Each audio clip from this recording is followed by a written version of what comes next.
Hi, my friends. Bruce here. Oh, we got an interesting one today. This is just a very simple lawnmower. I think it's an MTD frame with a Briggs & Stratton engine. Good lawnmower. The customer, it quit running on them. So they were going to get funky and change the oil, and she was using some kind of an oil extraction tool with a little white plastic hose, and she dumped the little white plastic hose fell into the crankcase. So I thought I'd get real smart and, tilt it on its side. Maybe it'll come out, but there's kind of a lot of aluminum ridges inside that crankcase. So it might just be easier for me to take this engine off of the frame and work on it on the bench. All I have to do really is take the 7 bolts off the sump and separate the sump and get the thing out, right? So it's really a lot less work than you'd think. I know I'm going to pull the engine and remove the debris from inside the engine after I remove the sump. Sounds complicated, but it's not. So follow me. So there she is. It's a good size mower, right? There's the devil there. It's inside here. So you just have to take the blade off. These 3 bolts that go through the deck and into the frame of the engine, or the sump of the engine. And then I am going to see if I can find that little goober. And there's even a chance that it's not in there, right? That's kind of an interesting problem to have. I just hope I saved the sump gasket. Thanks. I'll be right back. Well, I set this up in the wrong spot, but I'm gonna have to just live with it. The blade coming on.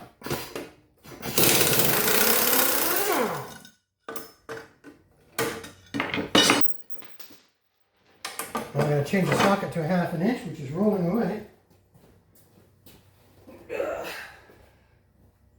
I'm going to take that engine out of this little lawnmower.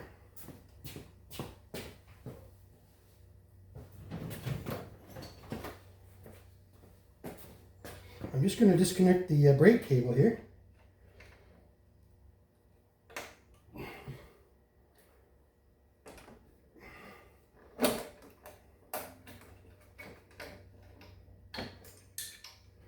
There. There's nothing else holding that engine on. Thanks, Brandon. And now we're going to take this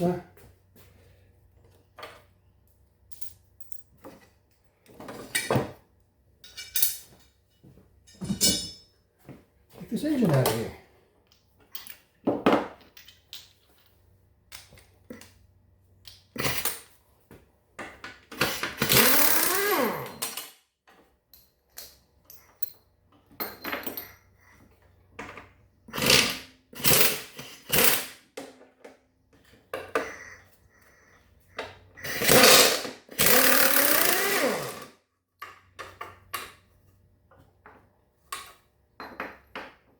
If you're taking apart a motor off of a deck, keep these plates because they're pretty handy. They're not, they got a 3/8 hole in them and they're a plate, right? With a huge washer.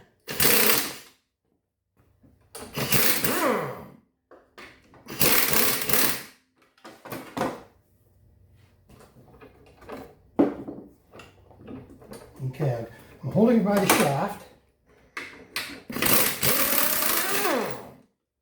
Okay. I'll just take this over to the bench and go to plan B.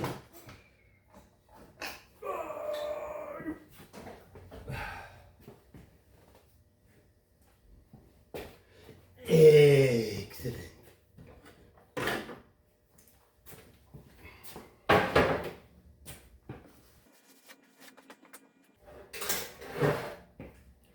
Okay, now should we stand this back up now that it's not so heavy? 1, 2.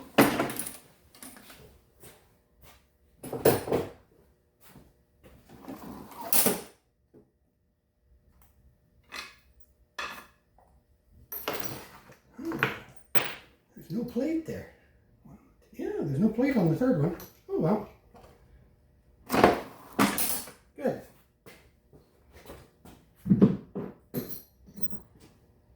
Like I said, it's handy when and you keep those things.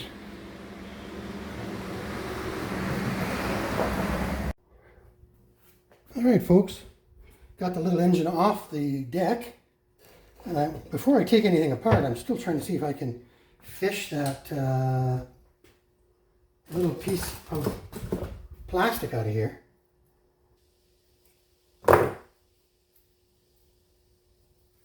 There we go.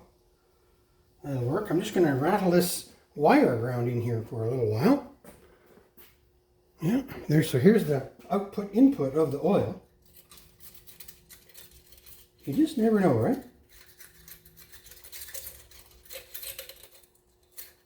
This is the low point now.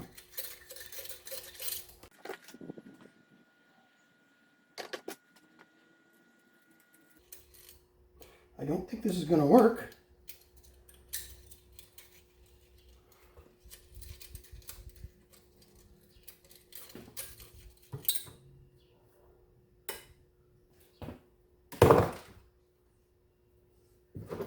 You never know.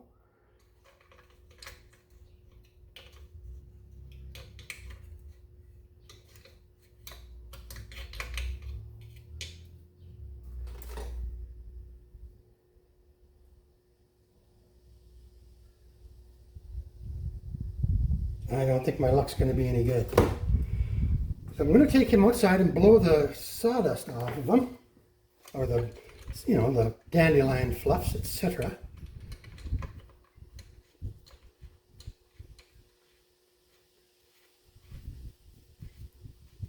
So if you'll excuse me, I'm just going to take you off your perch and we'll come back in a bit. All right, folks. Here we go. We're going to take this sump off this little engine. 1, 2, 3, 4, 5.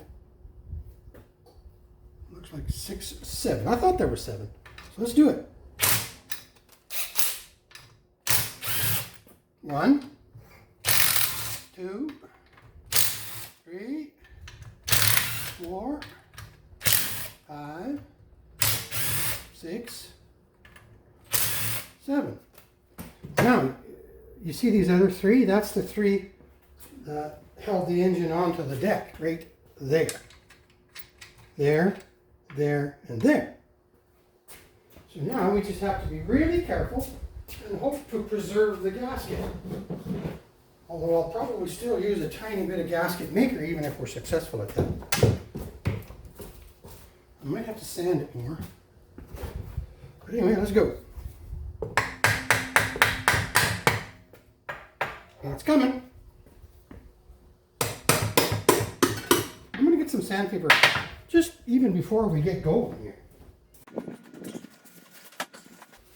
That's a nice piece. 220, I believe. 220, 221.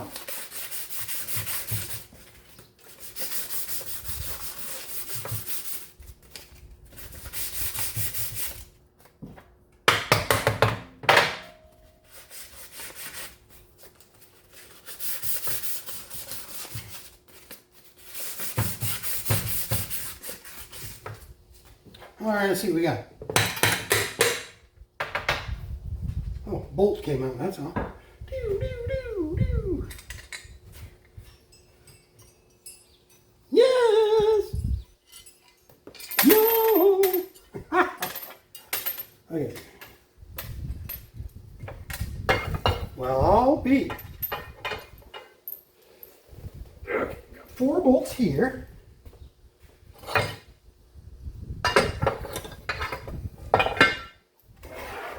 5, 6.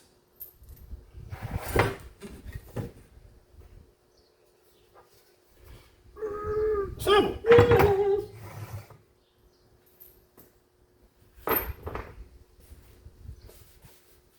Oh, we got it. Yeah, baby, we got it. Can you see it? It's a good lesson to look for things, right? And it would never, all it had to do, one second, all it had to do was come over to there, but you can't maneuver it inside there, right? I'm going to take a picture of that. Excuse me.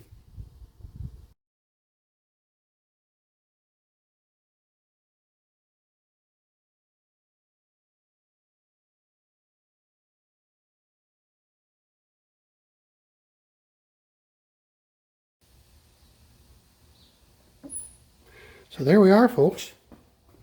This was sitting in here like that, right? She said it was used a little plastic tube to, she was trying to pull the oil out of here. This is the drain hole you saw earlier, right? It was stuck in there, and she was sucking the oil out of the engine like that, and then it fell in, and there's no way you'd get that out of there. So that's great. So good job on her and them. Nice couple. And don't you love it when the people that you're fixing the lawnmower for tell you the truth so that you can get to it? It's a hard thing to do, tell the truth sometimes. So anyway, thanks a lot, folks. I'm going to just put this sump back on. I'm going to use some, what do you call it?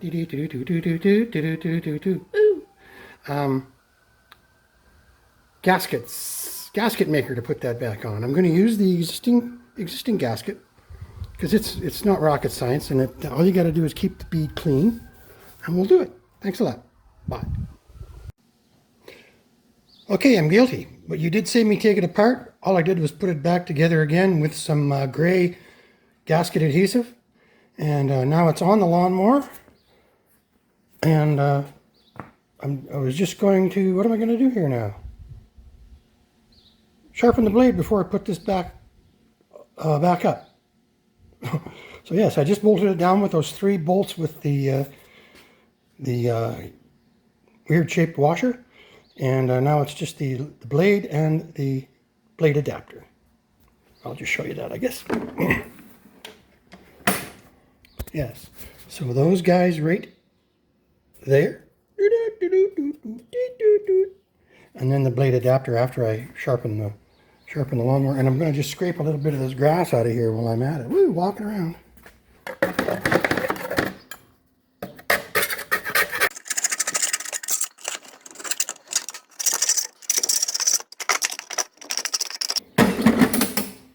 There. Cleaned out from underneath. Thanks. All right, my friends, it's the next day. The gasket maker has dried on the engine, and now we can get back to our original goal was to get this mower running and stay running. It stopped on the couple who use it, and they couldn't get it going again. I'm thinking it's a bad coil, or it could be a fuel issue. I'm not sure. These don't have as many fuel issues as some, although everybody, no, not everybody, but a lot of people complain about the plastic carburetors, but over time, they're actually not that bad. Just like the real old plastic carburetors on the lawn boys, you know, the old 2-stroke, I don't know if it's lime green or turquoise or whatever they were. They rocked. So anyway, let's get some oil in this and hook up the stop cable, and we'll see if we can see if it's a bad coil or not. I'll be right back.